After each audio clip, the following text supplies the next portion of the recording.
big trees, but they are hard to get. It's slow going, using all 125 feet of main line usually. But they are good Chinkapin oak.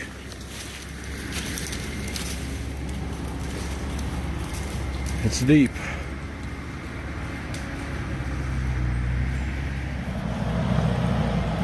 Doing a little cleanup here, hitting some stragglers we missed the other day. About to take lunch. Kenny's down here cutting one on the lower side. I don't know why I'm pointing the camera at the ground either. I think Kenny's got it on the ground. All right.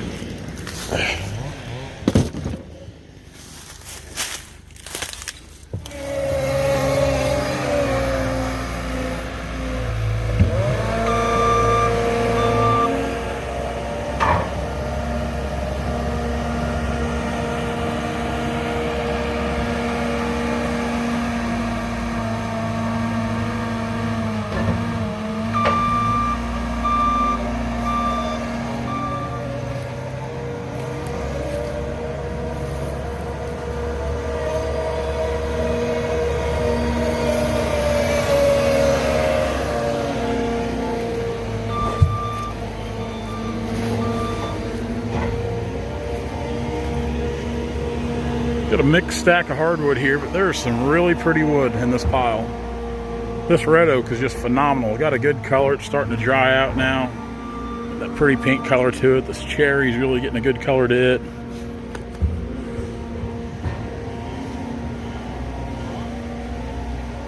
Of course, then you got sycamore.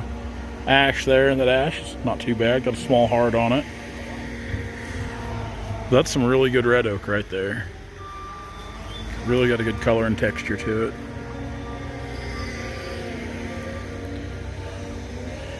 These hills up off the Missouri River really produce some good timber. Just this good black dirt, glacial till. Trees are only as good as the soil they grow in.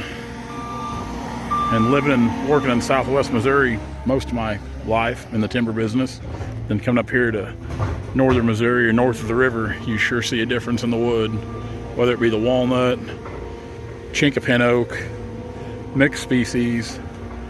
It's just all a lot better up here. And I imagine the further north you go, the better it is yet.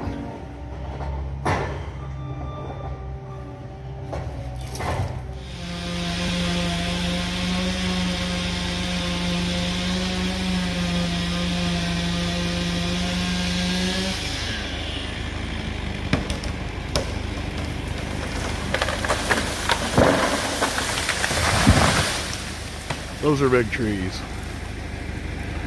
And this is kind of slow going right here because we're kind of logging downhill. Chained up, by the way, if I didn't mention that earlier in the video. So we'll get that one there. Then of course you can see that one in front of me. There's several more here on the hill right here. And Kenny and I are both gonna work this hill, just kind of, like I said, one at a time, because these trees, the majority of them are going to fall downhill. Gravity, you know, because they're all leaning back towards this draw here. Mike's going to pull cable. And with those chains on, I wouldn't be surprised if we couldn't drive all the way to the top of this thing. That thing's a mountain goat, and you put those chains on.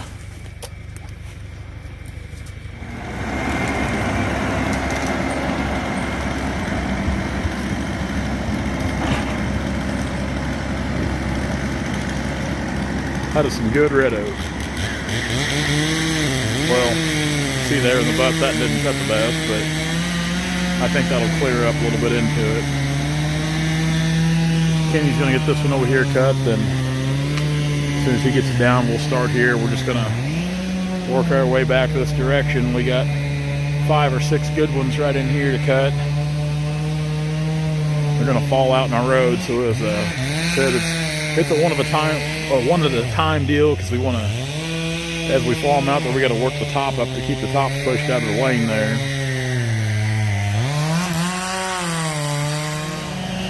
You fall one, you come down the hill, work the top up, Let the next guy cut one, and you walk back up and just kind of keep the rotation. The very tops of these red oak are busting on us. They're hitting on these little wide crotches and stuff up there, those limbs. And luckily it's not affecting the grade logs, the main body, but you know, we've been losing the last 2 trees. We've lost probably 8 foot of pallet material on the top of each one, which I hate to lose anything. I'm greedy like that. I have to be for my clients and myself to look out for our best interest. But some of this stuff, like these tall trees here, and this red oak here is so tight and true grained, they're hitting just right and busting. Back up a little. See, they're just hitting with such force.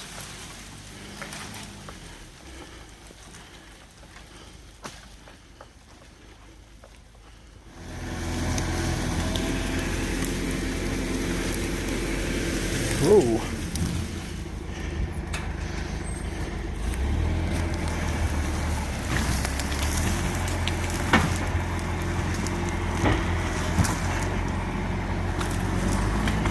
We'll try to cut a piece out of that top there. We can get a couple decent pallet logs out of that one piece. We'll get the top worked up the way John can push it around out of the road. Then that big boy's the next one on the list.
Hey guys, if you like what you see, be sure to like, comment, and subscribe to our channel for all of our latest videos.